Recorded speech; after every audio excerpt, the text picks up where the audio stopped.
Hey téléphone, j'ai une petite question pour toi. D'où vient l'expression faire des chèques en bois? Cette expression familière trouve son origine au XIIIe siècle.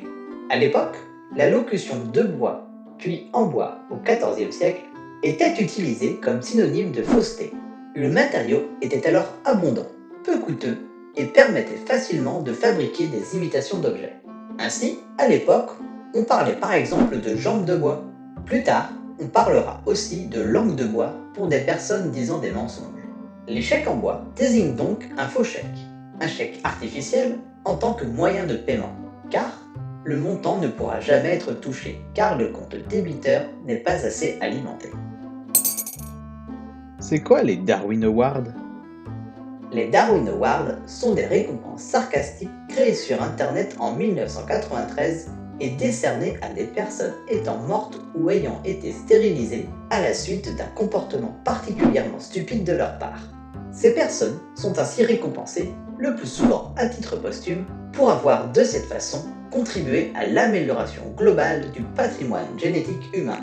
La distinction est nommée en l'honneur de la théorie de l'évolution de Charles Darwin, alors que les prix sont remis par le biais du web ou par courriel. Aucune valeur monétaire ou matérielle n'est associée au prix, sinon l'acquisition d'une mauvaise réputation. Pour se qualifier, une personne doit agir de façon extraordinairement stupide. Voici quelques gagnants, si on peut le dire ainsi. Un homme a été tué car il a ouvert une lettre piégée qu'il avait lui-même envoyée et qui lui avait été retournée par la poste parce qu'il lui manquait un timbre. Un notaire de 39 ans, Gary Hoyle, est tombé du 24e étage de l'immeuble de la Bank Tower à Toronto. Il voulait démontrer la solidité des vitres à des étudiants en se jetant sur l'une d'elles. Son coup d'épaule fit sortir la vitre de son cadre et il s'écrasa 24 étages plus bas. À Détroit, un homme de 41 ans est mort noyé dans 50 cm d'eau. En cherchant ses clés de voiture, il coinça sa tête dans une bouche d'égout et y resta coincé. Pour ce mercredi, quelle est donc ta petite anecdote? Au cinéma, il y a un cri particulier utilisé dans beaucoup de films. C'est le cri de Willem, ou Willem Scream. Son utilisation s'est même aujourd'hui répandue à d'autres médias comme la télévision ou les jeux vidéo. Entendu pour la première fois en 1951 dans le film Les aventures du Captain Wyatt, cet échantillon a gagné sa notoriété en étant systématiquement placé dans des grandes productions cinématographiques comme la saga Star Wars ou dans la série Indiana Jones.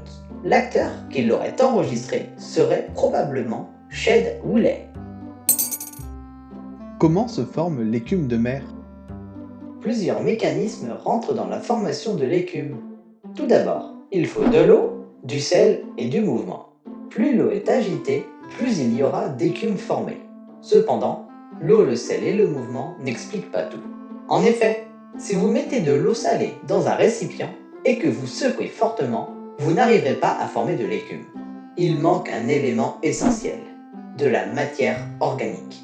La matière organique responsable de la formation de l'écume est constituée de microalgues présentes un peu partout dans les océans de la planète. Lorsque ces microalgues se multiplient et se reproduisent de manière importante, elles forment une substance qui gonfle au contact de l'eau et qui devient visqueuse comme de la gélatine. Dans certaines conditions, l'écume est même capable de recouvrir des villes entières.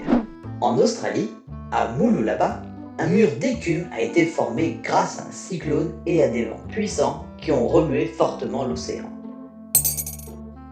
Ah, la petite blague du vendredi.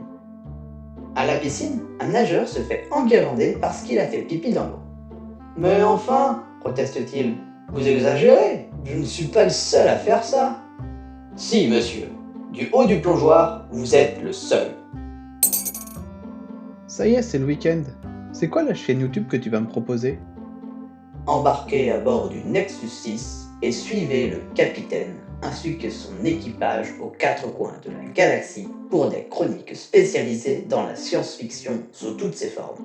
C'est lors de leurs aventures que le capitaine vous présentera son analyse d'une œuvre, d'un sous-genre ou d'un thème récurrent de la science-fiction. Coup de gueule ou coup de cœur, quel que soit son avis, il saura toujours vous l'exposer de façon argumentée et claire. et à coups de blaster éventuellement. Merci bien et à la prochaine!